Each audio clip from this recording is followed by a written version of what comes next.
Toronto School Board trustees voting to pull armed police from public schools in Toronto, at least for now. Melanie?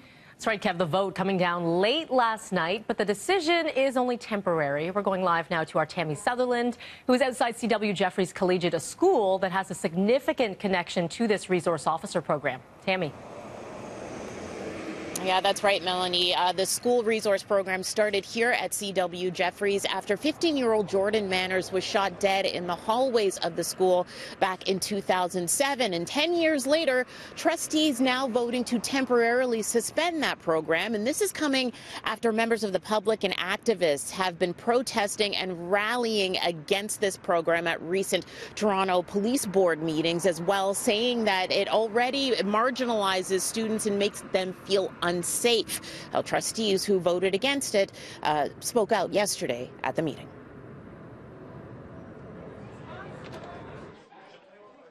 So in my opinion, and I think the opinions of the TDSB here tonight, if even one student feels unsafe in that context, then that's a problem. And it really isn't a critique of the police necessarily so much as it is the reality that we're hearing from students, students who maybe fear for their safety, but also, just from communities that have been marginalized. This means that our youth, our students, can feel safer in healthier environments, flourish in learning. A final decision on the program itself will come once more data is collected. A full report on the program expected to come out in January. Mel, I'll send it back to you for now. All right, thank you for that, Tammy. Harvey has now been downgraded to a tropical depression as it tracks northeast across Louisiana. But as CNN's Omar Jimenez tells us, the recovery work is just beginning. Southeast Texas in survival mode this morning. Many there dealing without a water supply as they also deal with rising floodwaters. Here in the Houston area, 2 flood-related explosions have been reported at a chemical plant, though officials say they were expected. This, of course, comes as many here still deal with flooded homes, and those in shelters are unsure of what comes next. Dramatic rescues taking place across southeast Texas as the deadly aftermath of Harvey continues to cause widespread devastation. The military, part of that rescue effort, airlifting families to safety above floodwaters. More help is on the way. 2 naval ships carrying nearly 700 Marines and even water purification systems poised to offer help to the state, local, and citizen crews.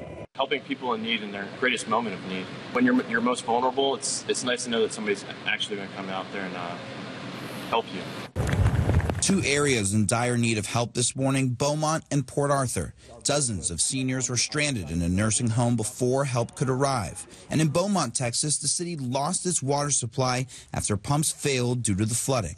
The worst is not yet over for southeast Texas as far as the rain is concerned. In Houston, thousands spent the night in shelters, but many there are still in need of rescue.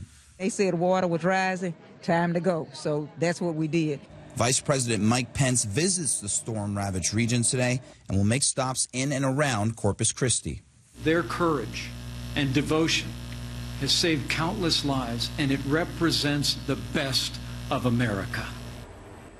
And today, FEMA, along with firefighters, will be assessing the full extent of Harvey's destruction in southwest Houston. It's a city FEMA says they anticipate being in for years. In Richmond, Texas, I'm Omar Jimenez for Breakfast Television in Toronto.